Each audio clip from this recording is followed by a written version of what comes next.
Hi friends, నమస్తే. Welcome to Anu's kitchen. ఈరోజు పుదీనా బీరకాయ తొక్కల పచ్చడి తయారు చేసే విధానం. అన్ని బ్రేక్ఫాస్ట్ లో అండ్ రైస్ లో కూడా చాలా టేస్ట్ గా ఉండే పచ్చడి. పుదీనా బీరకాయ తొక్కల పచ్చడి తయారు చేసుకోవడానికి ప్యాన్ లో నేను ఇక్కడ 1 టేబుల్ స్పూన్ ఆయిల్ యాడ్ చేస్తున్నానండి.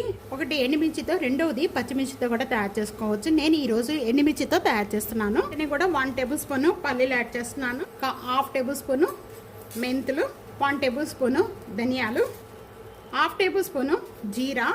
ఇవన్నీ ఫ్రై చేసుకునేటప్పుడు లో ఫ్లేమ్లో పెట్టుకొని వేయించుకోవాలి. 7 లేక 8 ఎండుమిర్చి యాడ్ చేస్తున్నాను. ఇవి కూడా బాగా వేగిపోయాయి. వేగిపోయిన వెంటనే కూడా ఒక ప్లేట్లో తీసుకుంటున్నాను.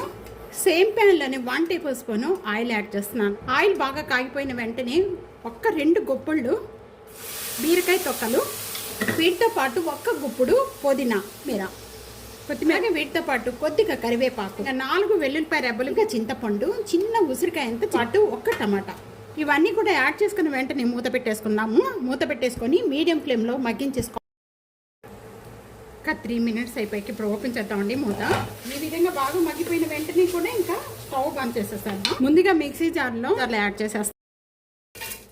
ముందుగా ఇవన్నీ కూడా బాగా మెత్తగా చేసుకోవాలి. వేసి సరిపడా సాల్ట్ యాడ్ చేస్తున్నానండి. 1/4 టేబుల్ స్పూన్ పసుపు కూడా బాగా మెత్తగా చేసుకుందాం. ఈ విధంగా మెత్తగా చేసుకోవాలండి. కూడా యాడ్ చేసేసుకుందాం. ఒక 2 సార్లు ఈ విధంగా మిక్సీ చేసుకున్న దీంట్లో కొద్దిగా 1/2 గ్లాస్ వాటర్ యాడ్ చేస్తున్నాను.